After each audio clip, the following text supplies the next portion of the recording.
찬송가 322장 찬송하시면서 새벽 예배 하나님 앞에 드리시겠습니다.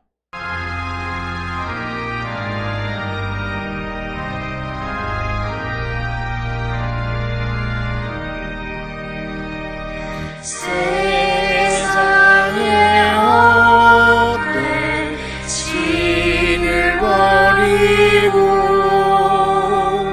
하나님 이름 높이세. 온전한 백성 모두 나와서 다같이 하나님만 섬기세. 세상의 헛된 우상 버리고 인간의 모든 꿈이 영화와 거짓과 불의 모두 버리고 온전히 하나님만 섬기세.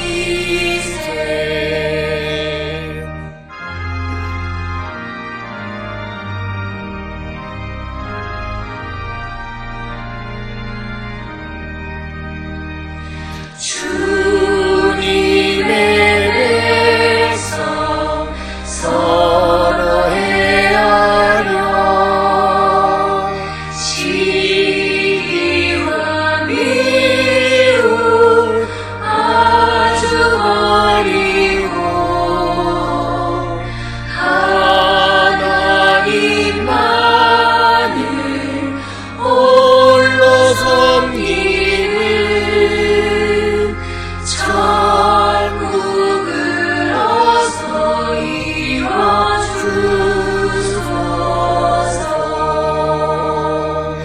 아멘.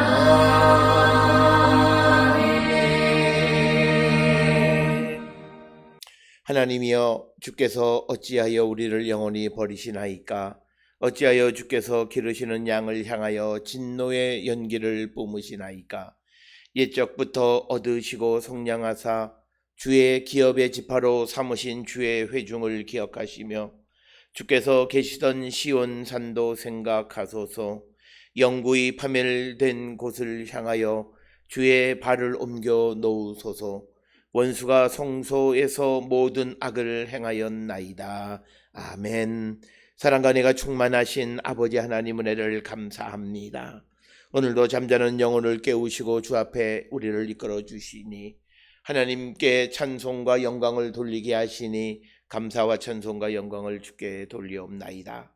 오늘도 주님과 함께 시작하는 이 거룩한 날, 우리에게 주어진 사명과 하나님의 백성의 온전한 삶을 살아갈 수 있도록 주님 우리를 도와주시옵고, 우리에게 성령의 충만한 가운데에서 세상을 이기며 하나님의 뜻을 이루며 살아가는 거룩한 백성 되게 우리 모두를 인도하시고 하나님 복내려 주시옵소서. 아버지, 우리가 이 땅을 살아가며 전능하신 하나님 우리와 함께 하심을 우리가 잊지 않게 하여 주시옵고, 우리가 날마다 예배함으로 주님 우리와 함께 하심을 체험하며 살아가는 거룩한 성도 되게 하나님 인도하여 주시옵소서. 아버지, 우리는 몸으로 있든지 떠나 있든지 어떤 상황 속에 있든지 항상 주를 기쁘시게 하는 자가 되기를 힘쓰는 삶을 살아가는 우리 모든 성도가 되게 인도하여 주시옵소서. 그리하여 아버지, 우리가 두세 사람이 모인 곳 주님과 함께하여 예배하며 주께 영광을 돌리는 삶을 살아가는 우리 모든 성도 되게 우리를 이끄시고 하나님 복내려 주시옵소서. 아버지, 오늘을 살아가는 우리 모든 성도들이 주께로부터 받은 사명을 소중히 여기며 그 사명을 이루기를 힘쓰는 거룩한 백성들 되게 우리 모두를 인도하시고 하나님 축복하여 주시옵소서. 우리가 연약합니다. 우리가 부족합니다. 하나님 붙들어 주시고 믿음 안에 승리하는 거룩한 백성들로 복내려 주시옵소서.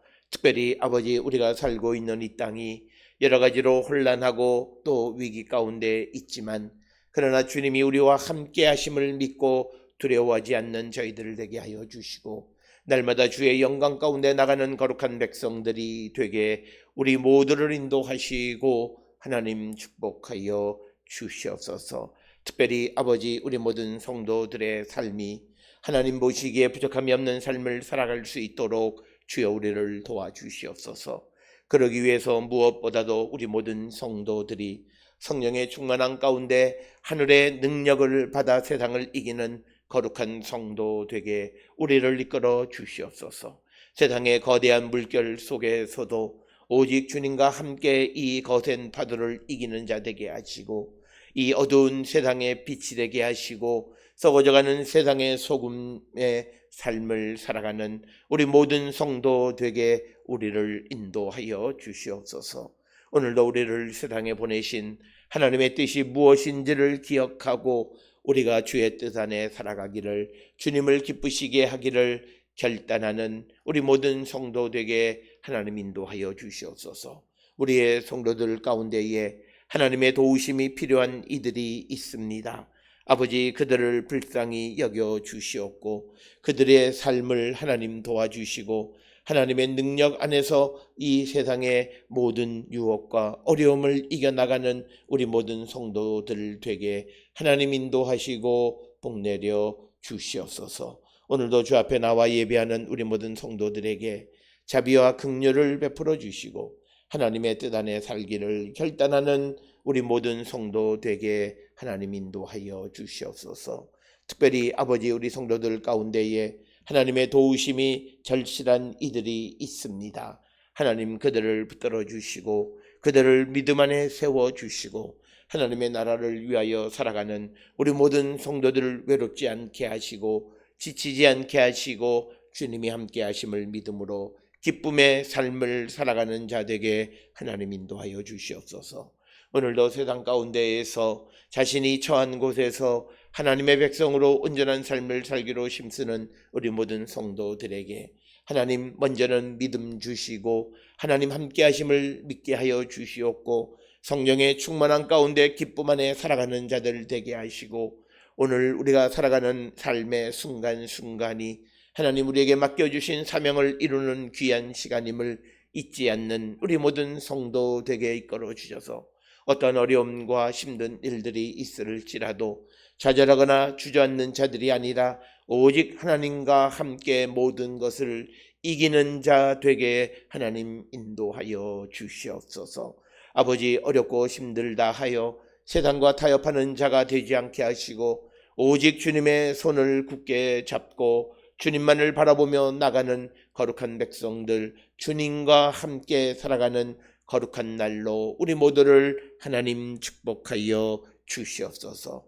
우리의 성도들 가운데에 하나님 또한 아버지 여러 가지 일들의 시시비비를 가리는 일이 있습니다. 하나님 함께하여 주시고 그 일 가운데에 하나님의 정의와 공의와 그리고 하나님의 사랑과 자비가 임하게 하여 주셔서 모든 일들이 주님 안에서 아름다운 열매를 맺어갈 수 있도록 하나님 인도하시고 하나님 복내려 주시옵소서. 오래전부터 아버지 앞에 기도하며 준비한 일이오니 이 모든 일들이 주 안에서 아름다운 열매 맺게 인도하여 주시옵소서. 또한 사업을 경영하는 이들, 병원을 운영하는 이들, 모든 이들의 삶에 하나님 함께 하시고 어려움을 이기게 하시고 끝까지 견디게 하시며 하나님의 도우심으로 어려움 속에서도 빛을 바라보는 거룩한 백성들이 되게 우리 모든 성도들을 인도하시고 복내려 주시옵소서. 건강이 연약한 자 새 생명에게 하나님 은혜 베푸시고 건강 주시고 또한 하나님께서 우리 모든 성도들의 길을 인도하여 주셔서 주 뜻 안에 살아가기를 결단하는 거룩한 백성들로 우리를 하나님 축복하여 주시옵소서. 집을 떠나 있는 이들이 있습니다. 지방에서 해외에서 또 학업과 직장 가운데 있는 모든 이들의 삶에 하나님의 은총이 함께하여 주시옵고 어떤 일을 하든 무엇을 하든 어디에 있든지 세상과 손잡는 자가 아니라 하나님의 도움을 받고 살아가는 거룩한 백성들 되게 하나님 인도하시고 복내려 주시옵소서. 오늘도 주의 성령 우리와 함께하여 주시옵기를 간절히 바라옵고 이 모든 말씀 우리 주 예수 그리스도의 이름으로 기도드려 싸움나이다. 아멘. 하늘에 계신 우리 아버지여, 이름이 거룩히 여김을 받으시오며 나라가 임하시오며 뜻이 하늘에서 이루어진 것 같이 땅에서도 이루어지이다. 오늘 우리에게 일용할 양식을 주시옵고 우리가 우리에게 죄 지은 자를 사하여 준 것 같이 우리 죄를 사하여 주시옵고 우리를 시험에 들게 하지 마시옵고 다만 악에서 구하시옵소서. 나라와 권세와 영광이 아버지께 영원히 있사옵나이다. 아멘.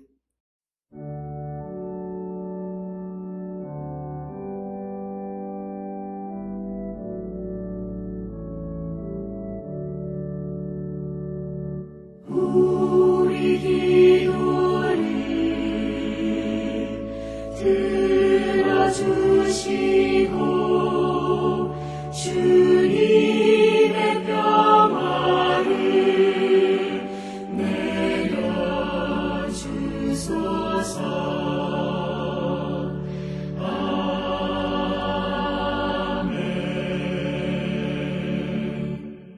오늘 이 아침 우리에게 주시는 하나님의 말씀 사도행전 17장 16절에서 21절의 말씀이 되겠습니다.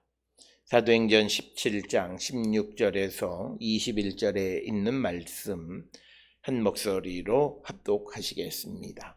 바울이 아덴에서 그들을 기다리다가 그 성에 우상이 가득한 것을 보고 마음에 격분하여 회당에서는 유대인과 경건한 사람들과 또 장터에서는 날마다 만나는 사람들과 변론하니 어떤 에피쿠로스와 스토아 철학자들도 바울과 쟁론할세 어떤 사람은 이르되 이 말쟁이가 무슨 말을 하고자 하느냐 하고 어떤 사람은 이르되 이방신들을 전하는 사람인가 보다 하니 이는 바울이 예수와 부활을 전하기 때문이로라. 그를 붙들고 아레오바고로 가며 말하기를 내가 말하는 이 새로운 가르침이 무엇인지 우리가 알 수 있겠느냐. 내가 어떤 이상한 것을 우리 귀에 들려주니 그 무슨 뜻인지 알고자 하노라 하니 모든 아덴 사람과 거기서 나그네 된 외국인들이 가장 새로운 것을 말하고 듣는 것 외에는 달리 시간을 쓰지 않음이더라. 아멘. 오늘 우리가 함께 읽은 사도행전 17장 16절로부터 21절에 있는 말씀은 사도행전 17장 16절로부터 34절까지의 그 바울이 아덴에서 전도하는 내용의 일부이고 특별히 오늘 우리가 함께 읽은 16절로부터 21절에 있는 말씀은 바울이 이제 아덴에서 그 신라와 또 그리고 디모데를 기다리고 있으면서 그 성에 우상들이 가득한 것을 보고 그 마음에 격분해서 이제 회당이나 또는 장터나 많은 사람들과 만나서 예수와 부활을 전하니까 그 새로운 것, 아덴 사람들의 입장에서는 이상한 것을 전한다고 해서 이제 그 바울을 이제 강제로 아레오바고로 데리고 가는 이야기가 오늘 우리가 함께 읽은 16절로부터 21절까지의 말씀이 되겠습니다. 오늘 우리가 주시는 이 본문의 말씀을 통해서 이 전혀 예수 그리스도를 모르는 사람들에게 복음을 전하고 예수를 전하고 특별히 예수님의 부활에 관해서 전할 때 그들의 반응이 점점점 더 격화되어지는 모습을 우리에게 보여주고 있습니다.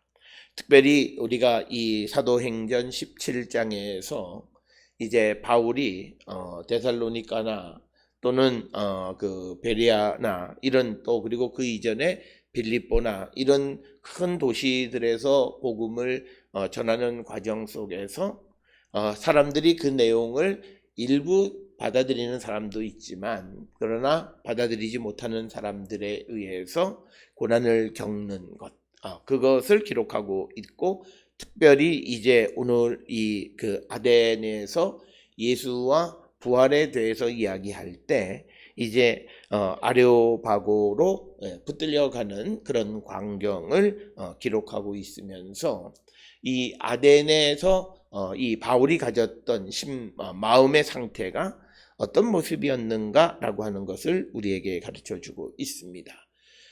그래서 오늘 우리가 주시는 이 누가가 기록한 사도행전 이 17장의 구조도 보면 오히려 바울이 아레오바고로 잡혀가게 되어짐으로 인해서 이제 22절부터 31절까지에는 바울이 오히려 아레오바고에서 그 자기의 입장을 충분히 역설할 수 있는 기회를 얻게 되어지고, 그 내용을 이제 간략하게 정리하고 있는 것으로 이 17장을 마무리하는데, 항상 사도행전에서 기록하고 있는 이 미시오 데이, 하나님의 선교는 복음을 전함으로 어려움을 겪게 되는 것은 또 다른 복음을 전하기 위한 하나의 계기가 되어지는 것이지, 하나님께서 복음을 전하는 자들을 보호하지 못하거나 또는 그들을 그냥 고난으로 방치하시는 그런 것은 절대 아니다라고 하는 것을 꼭 우리는 기억하셔서, 우리가 하나님의 일을 감당할 때 우리에게 닥쳐오는 여러 가지 크고 작은 어려운 일들을 우리가 어떻게 접하고 그것을 대응할 것인가에 대해서 어려운 일을 통해서 우리에게 주시는 하나님의 그 계획이 무엇이고 하나님의 섭리가 무엇인가라고 하는 것, 이것들을 우리가 분명히 알고 그 안에서 이 말씀들을 해석하고 이해해야 한다라고 하는 겁니다. 그래서 오늘 주시는 본문의 16절에 보게 되면 바울이 이제 아덴에서 그들, 즉 우리가 이 그들을 이해하려면 이 15절에 바울을 인도해서 아덴까지 데리고 온 사람에게 바울이 이제 아덴에서 그를 다시 돌려보내면서 신라와 디모데를 자기에게로 속히 오라고 그 명령을 해서 그를 보낸 것. 그래서 이제 아덴에 있는 바울이 신라와 디모데가 오기를 기다리고 있는 상황. 그래서 오늘 주시는 이 16절로부터 34절의 아덴에서의 이야기는 아직 제자들이 오기 직전 상황이다라고 하는 겁니다. 그래서 바울이 그들을 기다리다가 그 성에 아덴에 우상이 가득한 것을 보고 마음에 격분했다라고 하는 겁니다. 이제 오늘 우리가 읽은 본문의 지리적 배경은 아덴입니다. 아데나이스라고 되어 있고, 이것은 로마 속주인 아카이아의 속주였고, 여기에 총독이 갈리오였다라고 하는 거고, 그리고 이 아덴은 고대 아티카의 수도 역할을 했던 매우 큰 그리고 중요한 그런 도시였다라고 하는 겁니다. 그리고 이 아덴에는 그 도시 전체가 많은 건축과 예술이 발달해서 그 그리스 종교의 어떤 중심지 역할을 하는 곳이 바로 이 아덴이었다라고 하는 거죠. 그래서 이 바울이 이 아덴의 시장의 광장을 둘러보았을 때 그는 그리스의 종교와 철학의 많은 상징들을 보게 되어졌다라고 하는 겁니다. 그래서 어떤 그 주석가들은 바울이 아덴에서 많은 신상들 그리고 또 그 신들에게 제사하는 제단들을 보았던 것으로 이해하지만, 조금 더 넓게 그리스 문화 전체, 그것으로 장식되어 있는 그 도시의 그 전체 상황을 보면서 그의 마음이 오늘 주시는 본문처럼 격분했다라고 하는 거고, 특별히 헤르메스의 상이나 아레스의 신전, 그리고 도시의 많은 영웅 숭배를 위한 헌정된 장소, 제단 이런 것들을 보았을 것입니다. 그래서 그것을 보면서 이제 바울의 마음이 편치 않았다라고 하는 것입니다. 오늘 주시는 이 본문의 말씀에서 이제 바울의 상태를 드러내는 것이 마음에 격분하여 파로시노라고 하는 겁니다. 파로시노라고 하는 헬라어 단어의 동사의 의미는 깊이 걱정하다, 깊이 괴로워하다라고 하는 거고, 더 나아가서는 매우 화가 났다라고 하는 그런 의미가 되겠고, 특별히 70인역에서는 이 단어를 어떤 것으로 번역을 하냐면 구약 성경에서 하나님께서 우상에 대해서 극도로 화를 내시는 그 상황, 그것이 바로 격분하다라고 하는 파로시노라고 하는 동사를 사용하고 있다라고 하는 거예요. 그러니까 오늘 주시는 16절에 바울의 마음의 격분이라고 하는 것은 우상, 구약 성경의 신명기 9장 18절이나 또는 호세아 8장 5절 등 여러 곳에서 하나님께서 거짓 예배나 우상 숭배를 보시고 극도로 화를 드러내시는 그 화를 내다라고 하는 그 단어를 히브리어 단어를 헬라어로 번역을 할 때 파로시노라고 하는 동사로 번역을 했다라고 하는 겁니다.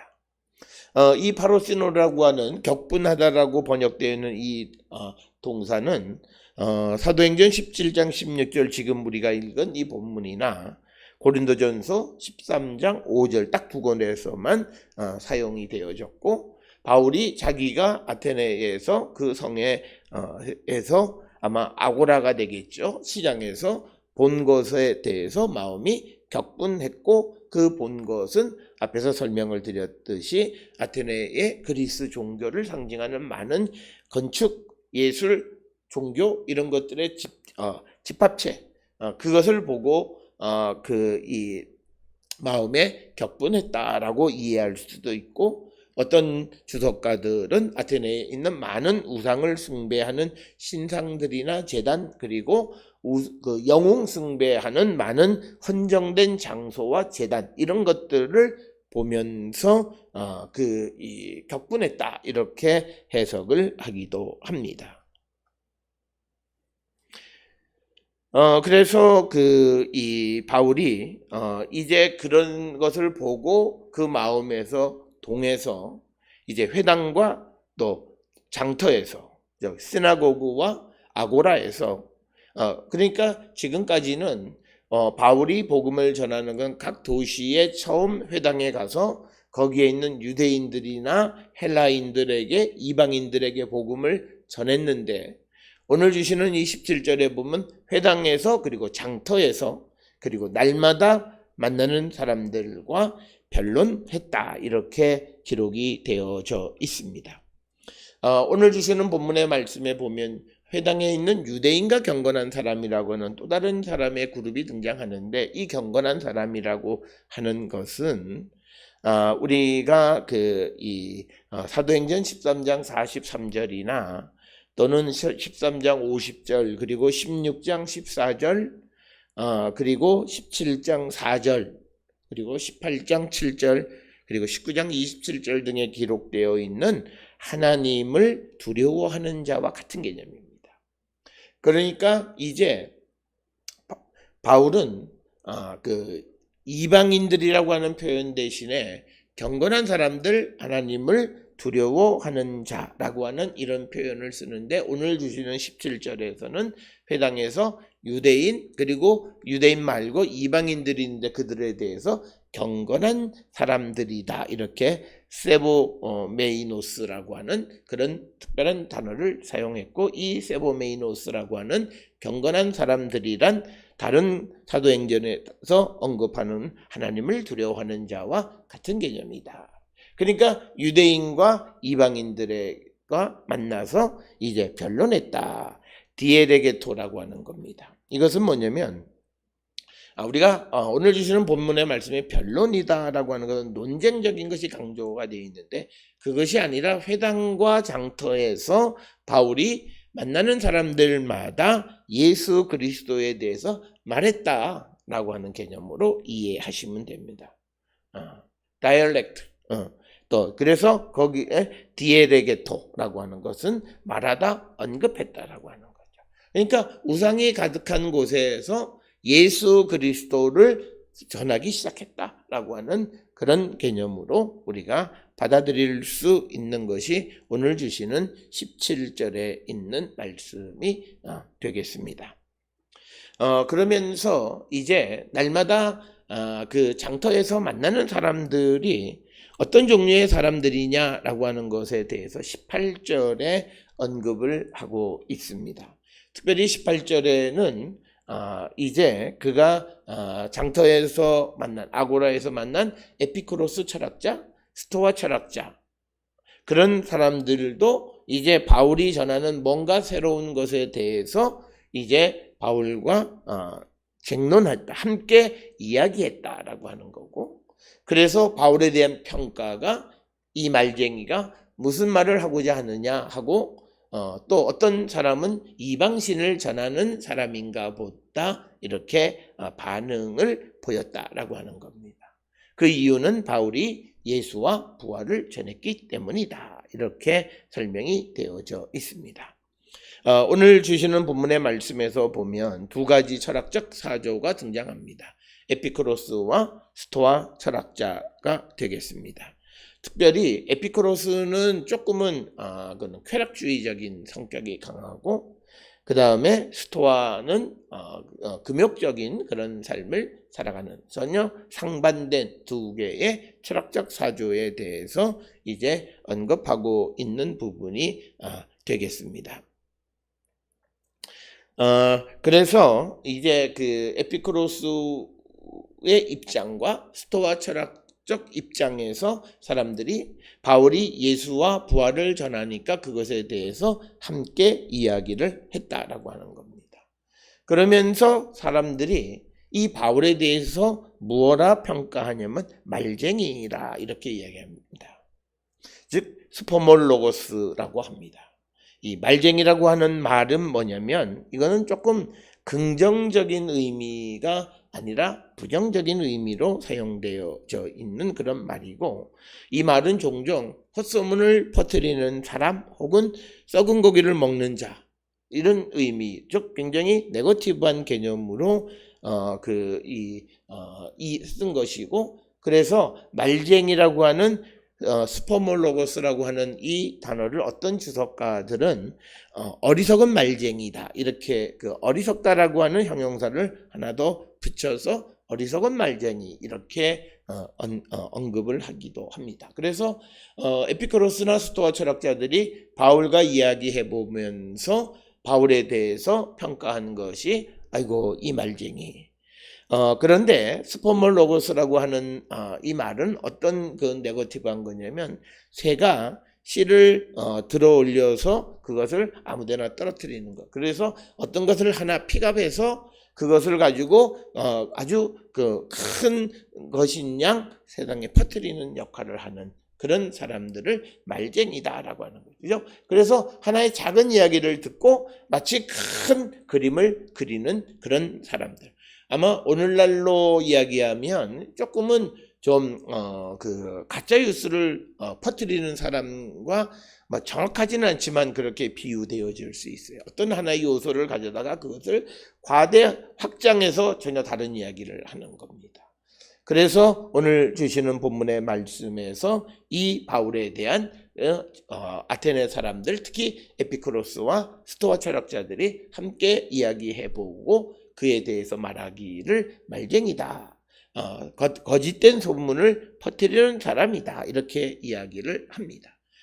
그 말은 결국은 이 에피쿠로스나 스토아 철학자들이 바울이 말하는 예수와 부활에 대해서 그들이 깨닫지 못했다라고 하는 것이고, 조금 안 사람들이 말하기를 이방신을 전하는 사람인가 보다 이렇게 이야기합니다. 그러니까 헬라 사람들, 아테네 사람들의 입장에서 보면 바울이 전하는 것이 이방, 그러니까 자기들과 다른 신을 전하는 사람인가 보다 라고 그렇게 생각했다라고 하는 것입니다. 이런 것이 이제 17장 18절에 이제 이 바울에 대한 그 아테네 사람들의 반응이다라고 이렇게 우리가 이해할 수 있습니다. 그런데 이제 이런 반응 속에서 좀 더 구체적인 행동이 등장하는데 19절을 우리가 보게 되면 그래서 그를 붙들어 아레오바고로 가며 말하기를 내가 말하는 이 새로운 가르침이 무엇인지 우리가 알 수 있겠느냐. 그러니까 이 말은 뭐냐면 누군가가 붙들어서 바울이 이방신을 전하거나 혹은 말쟁이가 어떤 말을 하는 새로운 이야기를 하는데 즉 그것은 예수와 부활에 관한 이야기인데 그 새로운 가르침이 무엇인지 우리가 알 수 있겠느냐 이렇게 다시 묻는 거예요. 그 말은 뭐냐면 마치 이 아테네 사람들이 바울이 새로운 가르침을 말하니까 그를 말쟁이 스포몰로고스라고 말한 거예요. 그런데 사실 아테네 사람들이 그런 호기심이 많았던 거예요. 그러니까 지금 아레오바고로 바울을 이끌어가면서 붙들고 가면서조차 새로운 가르침이 무엇인지 우리가 뭔가를 순간 그 새가 씨를 물듯이 물고 싶은 거예요. 그래서 오늘 주시는 이 19절 20절의 말씀에서 사도행전을 기록한 누가가 마치 아테네 사람들이 바울을 그 스포몰로고스라고 불렀듯이 이 아테네 사람들 역시도 말쟁이적인 성향이 강하다라고 하는 것을 암시적으로 보여주는 그런 말씀이 되겠습니다. 오늘 주시는 이 19절에서 우리가 중요한 것은 이제 붙들었다라고 하는 그 에피라보메이노라고 하는 이 헬라어 단어는 완력으로 바울을 데려가는 데 초점이 있습니다. 야, 당신 갑시다. 이게 아니라 바울을 붙들어가는 것이다 라고 하는 것이고 그 다음에 이제 붙들어서 아레오바고로 데려간다 라고 하는데 이 아레오바고가 무엇이냐라고 하는 것에 대해서 많은 사람들, 많은 주석가들의 논쟁이 있다라고 하는 것입니다. 그래서 아레오바고라고 하는 것이 아고라 근처에 있는 마르스 언덕을 가리키는 것으로 이해하는 사람도 있고 또 아크로폴리스를 의미하는 것으로 이해하는 사람도 있고 또는 아레오바고라고 부르는 어떤 회의, 어떤 커미티, 카운슬 여기 이것을 가리키는 것으로 이해하는 경향도 있는데 대체로 많은 사람들은 이 아레오바고라고 부르는 회의, 어떤 회로 어떤 위원회 같은 회로 바울을 데려간다 이렇게 설명을 하고 있습니다.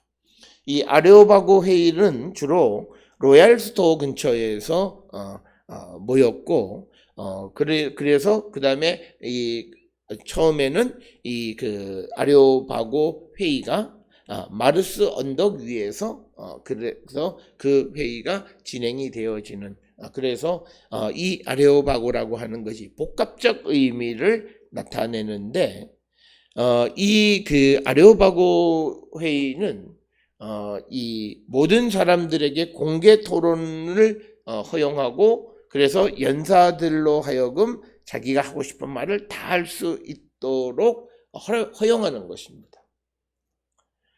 그렇기 때문에 이 아레오바고로 바울을 데려갔다라고 하는 것은 지금 표현상으로 나타나는 것은 바울이 붙들려 가기는 하지만 그러나 바울이 자기의 속에 있는 모든 것 예수와 부활에 관한 이야기를 마음껏 공적으로 말할 수 있는 기회를 얻었다라고 하는 그런 관점에서 보게 되면 19절에 바울이 아레오바고로 붙들려 가는 것은 오히려 복음을 전하기 위한 하나님의 섭리와 계획 속에서 이루어지는 것이다라고 우리가 이해할 수 있다라고 하는 것입니다.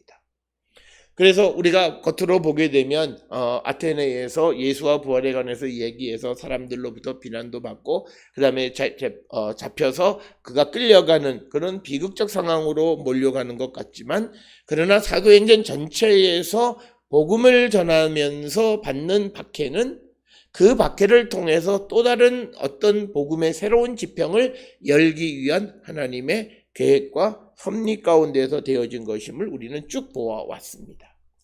그래서 예루살렘에서 박해를 받음으로 복음이 사마리아와 그리고 더 땅끝까지 복음이 전해졌고, 그리고 어느 곳곳에서 복음을 전할 때 그곳에서 쫓겨나다시피 그리고 야반도주하다시피 쫓겨나는 것은 빨리 신속하게 다른 곳에 복음을 전하게 하기 위한 하나님의 계획과 섭리였다. 그렇기 때문에 바울은 어떤 경우에도 복음을 전할 때 자기의 계획과 자기가 원하는 대로 일한 것이 아니라 성령의 인도하심, 하나님의 계획 속에서 움직여졌던 것을 우리가 성경을 통해서 볼 수 있고, 그것과 같은 맥락 속에서 사도행전에 있는 오늘 17장 16절로부터 21절에 특히 19절에 붙들려서 아레오바고로 이렇게 압송되어진다, 이렇게 얘기할 수 있죠. 그렇게 되어지는 것 역시도 그 바울이 공적으로 말할 수 있는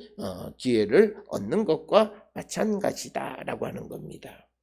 그래서 이것들은 우리가 바울이 항상 빌립보도 그렇고 데살로니가도 그렇고 고린도 등에서 바울이 그 복음을 전할 때 한 그 지역의 책임자 앞으로 인도되어지는 것과 같은 개념으로 보게 되면, 역시 이렇게 아레오바고로 붙들려 가는 것 역시도 바울이 복음을 전하는 데 있어서 하나의 패턴이다라고 하는 거죠. 그래서 바울이 어느 곳에 가면 그곳 회당에서, 오늘 주시는 17절에서도 아테네에 있는 회당에서 유대인과 경건한 사람들과 예수와 부활에 대해서 말했듯이 오늘 이 아테네에 있는 중요한 것을 결정하는 의사결정 기구인 아레오바고로 그가 옮겨지고 그곳에 가게 되는 것 역시도 똑같은 패턴에 의한 사도행전에 기록된 바울의 복음 선교에서 보편적으로 나타나는 모습이다라고 하는 것을 우리가 놓치지 않았으면 합니다. 그래서 오늘 주시는 말씀이 위기가 기회다라고 하는 말을 붙일 수 있어요. 오히려 이런 위기, 극한 위기로 내몰려서 어떤 위험에 처하는 것 같지만 그러나 오히려 그것이 반전의 계기가 되어짐을 우리에게 보여주는 것이 오늘 19절, 20절의 말씀이 되겠고, 그래서 20절에 내가 어떤 이상한 것을 우리 귀에 들려주니 그 무슨 뜻인지 알고자 하노라. 그러니까 아레오바고로 데리고 가면서 네가 말하는 새로운 가르침, 즉 예수와 부활에 관한 것이 무슨 뜻인지를 우리에게 알려달라라고 하는 겁니다. 오늘 주시는 본문에서 19절과 20절을 통해서 새로운 가르침을 이상한 것으로 인식했다라고 하는 겁니다. 오늘 우리가 살고 있는 이 세상에서도 마찬가지입니다. 새로운 것에 대해서 사람들이 잘 수용하지 못하는 것은 그것을 이상하다고 여기기 때문에 그것을 우리가 잘 수용하지 못하고 시간이 지나면서 익숙해짐으로 인해서 그것을 수용하게 되는 것을 우리가 보게 되는데, 항상 새로운 것은 처음 접하는 사람들에게는 이상하다. 그런데 오늘 주시는 19절 20절에서 아테네의 일부 사람들은 그 이상한 것, 그 새로운 것이 무엇인지를 알고 싶어 했다라고 하는 것입니다. 그것은 21절에 보면 모든 아텐 사람과 거기서 나그네된 외국인들이 가장 새로운 것을 말하고 듣는 것 외에는 달리 시간을 쓰지 않음이더라. 즉 이것은 아테네 사람들과 그것에 머무는 이방인들의 특징이 뭐냐면 새로운 것을 듣는 것에 매우 습관화되어져 있다라고 하는 거죠. 그래서 새로운 것을 말하고 듣고 하는 것에 시간을 사용하는 사람들이었기 때문이다라고 이야기하면서, 그래서 예수의 예수 그리스도와 그 부활에 관한 새로운 것들이 아테네에 가서 말해지게 되어지지만, 그러나 그들의 어떤 심성으로 인해서 그런 것들에 대한 많은 깊은 관심을 보이고 있는 것이 오늘 주시는 말씀이 되겠습니다. 이제 이 아레오바고로 가면서 이제 22절로부터 31절에서 바울이 아덴 아레오바고에서 이제 설교를 하게 되어지는 것을 우리가 보게 됩니다. 그래서 오늘 우리가 주시는 본문의 말씀에서 이방신들의 우상 숭배가 가득한 것에 격분한 바울의 심성을 우리가 본받는 자가 되어야 하고, 오늘 우리가 살고 있는 이 시대에도 우리가 너무나 익숙해져 있지만, 그러나 우리가 복음의 눈으로 우리 주변을 돌아볼 때에 혹시 우리는 이 16절에 나오는 아덴 사람들과 마찬가지로 우상이 가득한 곳에 우상에 둘러싸여져 있는 삶을 살고 있지는 않는가. 이곳에 복음을 심기 위해서 바울처럼 마음에 격분하여서 예수와 복음을 심써 전하는 삶을 사는 그 모습을 본받는 우리가 되어서 오늘도 우리는 세상에 보냄을 받은 자로서 이 복음, 예수와 예수의 부활을 세상에 널리 전하는 삶을 살기로 결단하는 우리 모든 성도들이 될 수 있기를 주의 이름으로 축원합니다. 기도하시겠습니다. 사랑과 은혜가 충만하신 아버지 하나님, 은혜를 감사합니다.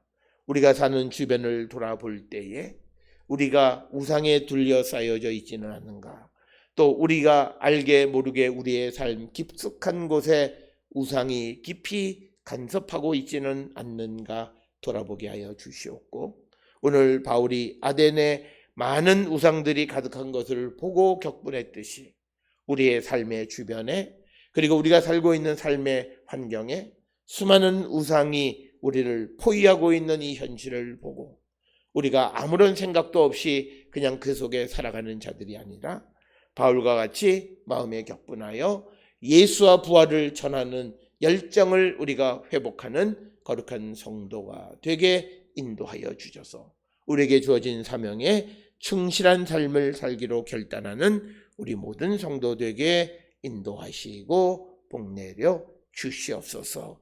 이제는 우리 주 예수 그리스도의 은혜와 하나님 아버지의 무한하신 사랑과 성령의 위로 역사 교통하심이 우리를 감싸고 있는 우상이 가득한 현실에 격분하여 예수와 예수의 부활을 널리 전하기로 결단하며 복음을 전하는 삶을 살아가는 우리 모든 성도들 머리 위에 지금으로부터 영원토록 함께 할지어다. 아멘. 주 나를 지키시고 그 얼굴을 내게 돌리시고